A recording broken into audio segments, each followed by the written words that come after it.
Hello everyone, we are here to break down and maintain and troubleshoot the Sig Sauer P320 that we have here at the Virtua at the Mac.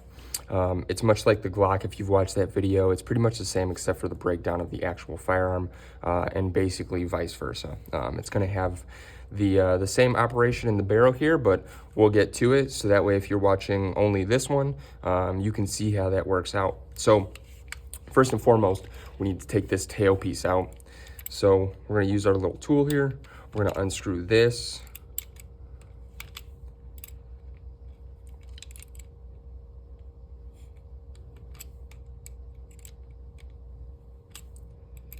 It looks like we may have a gasket, a ring hanging out here. It's probably shredded, it looks like.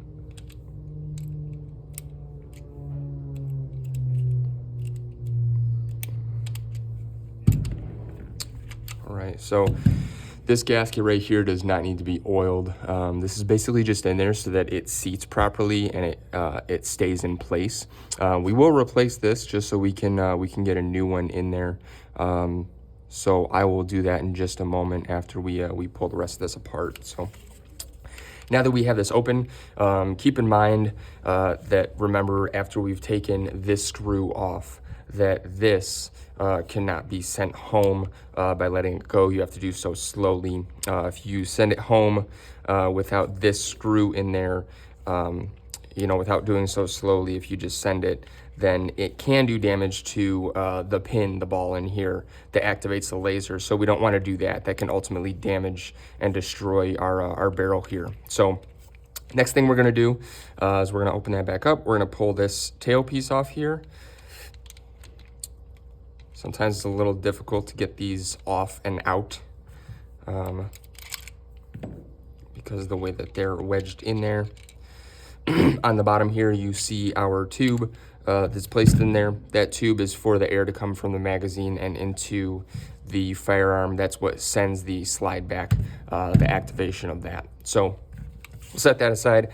Now that we've got those two things cleared out of here, we can clear the firearm.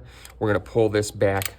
We're gonna lock it in place and we're gonna slide our locking mechanism back, and then we're gonna send it back home and it should slide right off.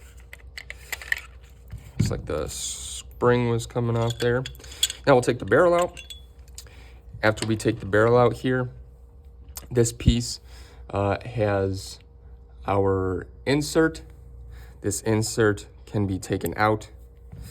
As we can see here, that's a little yellow, but it may just be because the O-ring itself.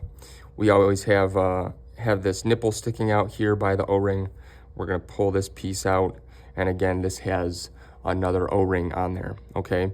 It looks to me like this is okay. I'm not sure about this one. I may be able to just keep that and just oil it up. But we'll do some basic maintenance here just so that this is cleaned up since I have it apart already. Inside there is what I was talking about, that little metal ball right there. That is what activates the laser. So when this is inserted, this then is probed into that and then it activates the laser for our system. So let me get some cleaning supplies.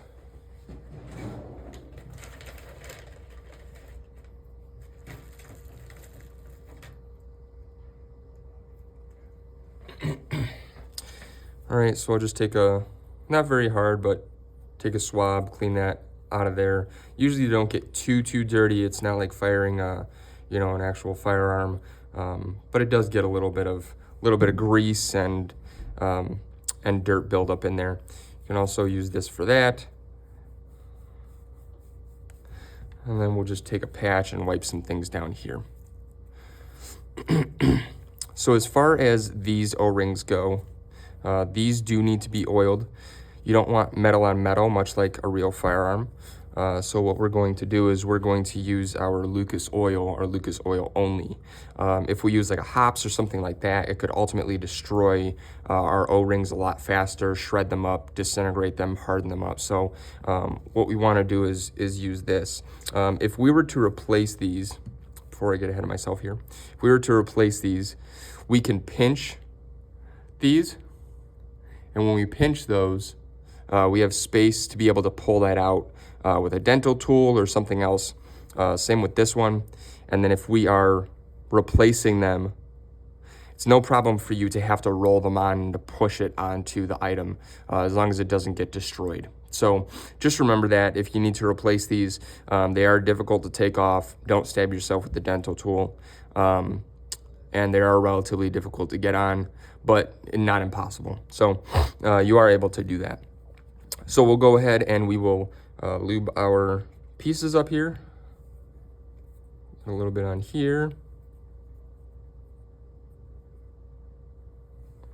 And then remember, this goes this way so that the nipple is out by our O-ring.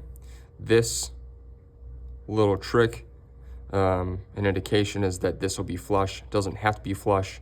It does move around in there, but this side should be flush instead of the nipple poking out. We'll go ahead and lube this O-ring up. Put a little extra on there. It's not that big of a deal. All right. Now we'll take this, and as long as we have a smooth glide inside the block, then we are good to go. It seems a little rough maybe with the O-ring itself, but I'm not getting any catch on it. If you feel like maybe there's like some grit or dirt or something like that in there, could be that it's not clean, or it could be because that O-ring has become hard, or it's getting very old. So we'll replace all this stuff back. Put the barrel back. We're gonna put our spring back. Slide is set. This right here looks like it may need to be replaced.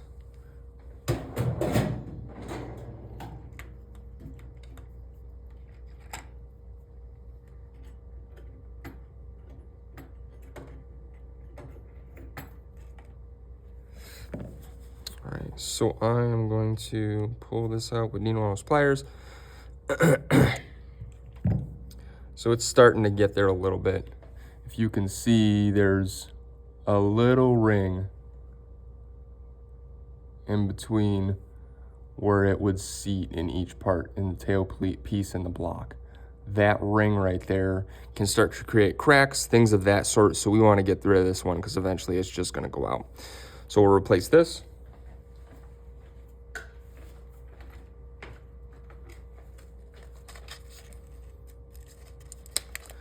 Get ourselves a new one here.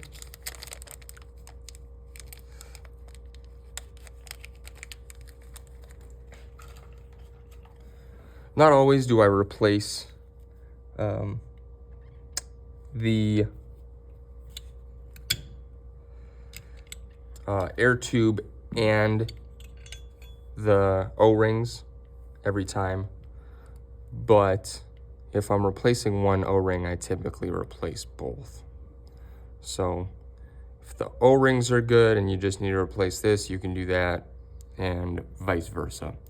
So I typically put this back in here itself. It stabilizes it a lot better as opposed to trying to drop this into the top of the slide and finagling it. You can bend it up and break it. So I try to put it inside the block itself. So we'll put that block back. That's replaced now. Put our spring back.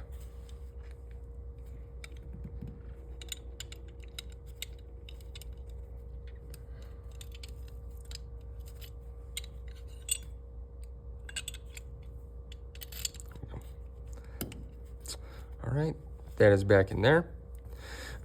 We are now going to replace this O-ring. See if I can peel this off without stabbing myself. Do be very careful when you're taking this stuff off, because you can send one of these dental tools into a finger. And just pull that off. That is very much shredded, as you can see. So that definitely needs to be replaced. Like I said, it doesn't need to be oiled. There's no friction on this, but it does help to seat that piece very well so that it doesn't loosen up.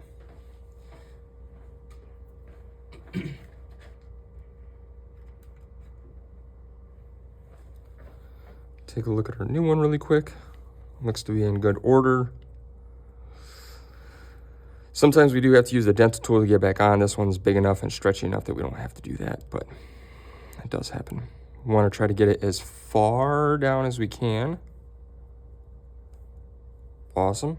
All right, now that will be ready to go when we need it to be. All right. So on most SIGs, this is one of the most difficult parts, is relocking this slide back in here, or at least it is for me. So we have it straight up. We want to push it back just enough so that we have some room to push that forward. And as we push or allow the slide to come back forward, we want to send that back home so that it locks in place and is parallel to that slide. Excellent. Okay. Now remember, we don't want to send this completely home because of this piece.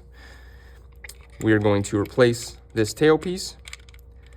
Easiest way to do that is to try to pull up on your pin here and then slide that in just like that. Remember, we have that gas tube in there that's new, so it may be sticking out a little too much. See if we can't get this properly seated. We can send this home now because we have that screw in place that kind of holds a barrier, and now pushing this slide forward a little bit, that helped to close the gap. So let's see if we can't get this screwed on a little bit here. Don't quite know if this is gonna work with there being that much play in there, but we will try.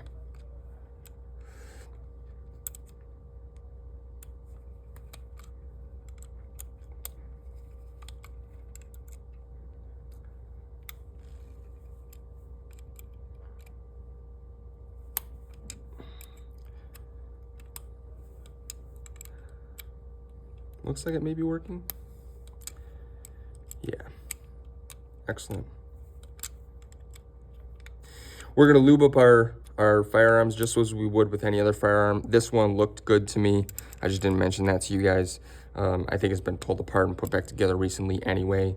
That O-ring probably just got shredded and nobody noticed the air tube, so. And that's it. We are all good to go. As always, if you guys have any questions about anything, don't hesitate to reach out to me, but that is the basic breakdown, maintenance and troubleshooting of our SIG P320s. Do always remember that we do have some breakdowns on our table here. So if you guys ever need anything, we do have a breakdown of our barrel here with the block and all that, and anything else you guys would need. So have a great day.